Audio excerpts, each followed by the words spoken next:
Tempest. Back when HoN just came out, Tempest was perhaps one of the most overpowered heroes in the game, simply because there was barely any counters for him.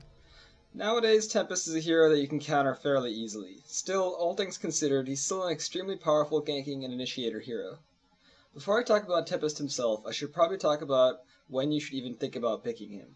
Like I said, Tempest can be easily countered by a few heroes, and if your enemy has some of these heroes, you might want to not risk it. Hellbringer, Pharaoh, and Bubbles in particular have an exceptionally easy time cock-blocking your ultimate because they all have long-range mini-stunts that go through magic immunity. But the number one prize for the biggest pain in the ass goes to Vindicator, capable of stopping your ult from anywhere on the map regardless if you're sporting a shrunken head or not. For those reasons, picking Tempest as an early pick is usually a bad idea. It's ideal to pick Tempest as late as possible to make sure that your enemy can't counter your ultimate easily.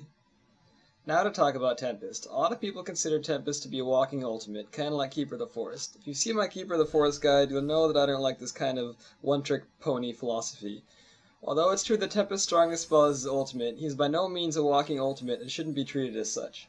Tempest is a powerful ganking hero with one of the strongest single target stunts in the game, an excellent jungler, a decent pusher, and a powerful late game tool thanks to Meteor. But since Tempest is a support hero, you're going to be poor. It's your job to buy and upgrade the courier, and it's also your job to buy wards and counter ward.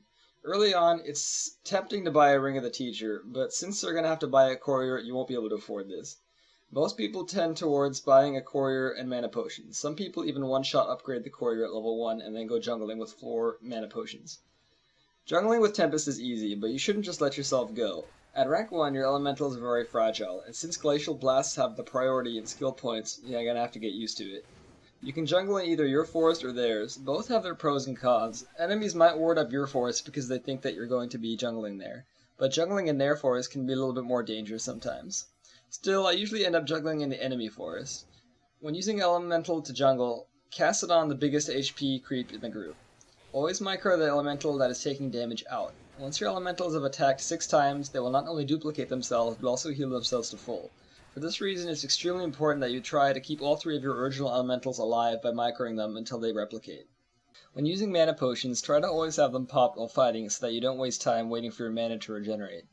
While doing this, it's obviously important not to get hit. Keep in mind that anytime there are 3 or more units near neutral creeps that have abilities, they will usually cast them if possible. So try to keep your elementals in a line so that neutrals don't use their abilities. Like I said, Tempest is a ganking hero. Because of this, you usually want to get Glacial Blast whenever possible. At level 3, you can start ganking. Try to plan your ganks in a way that you have 6 elementals up while ganking. Tempest hits surprisingly hard, and 6 elementals backing him up through a double stun that also deals damage is pretty hard to live through. Once you've blown through your clarity potions, you usually want to get a bottle.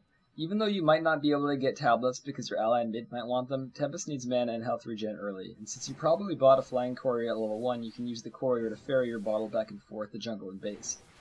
At level 6, you'll have access to your ultimate, another powerful ganking tool. Since teamfights early are usually scarce, you can afford to ult 1 or 2 people to get ridiculously easy kills early game, especially on carries. Again, having elementals around to attack through the 5-second stun is a good idea. Now, even though you're going to want to get that portal key as soon as possible, you should usually get boots before that. Depending on how good your farm is or your ganks are going, you can sometimes skip boots and just get that portal key right away. Once you've got your portal key, everything becomes pretty self-explanatory. When blinking in, drop Meteor first, then ult. Assuming you're in the range of your portal key's blink and don't become interrupted, you can literally mash Meteor and that elemental void as fast as you can, and they will both go off as soon as possible. Meteor combos very nicely with your ult, but a lot of people don't appreciate how good it is on its own. Use meteors in teamfights when your ult isn't up. Try to combo it with other people's abilities that keep people stationary, like Pharah's Wall of Mummies or Bubbles' Kelp Field. Meteor can also be used for demolishing trees, which comes in very handy when your enemy is trying to juke you. I should also note that after you max Meteor, maxing elementals can be a good idea.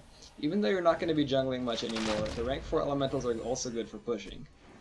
You should be careful not to just send them into the lane alone when enemy heroes are around though, as they do give golden experience.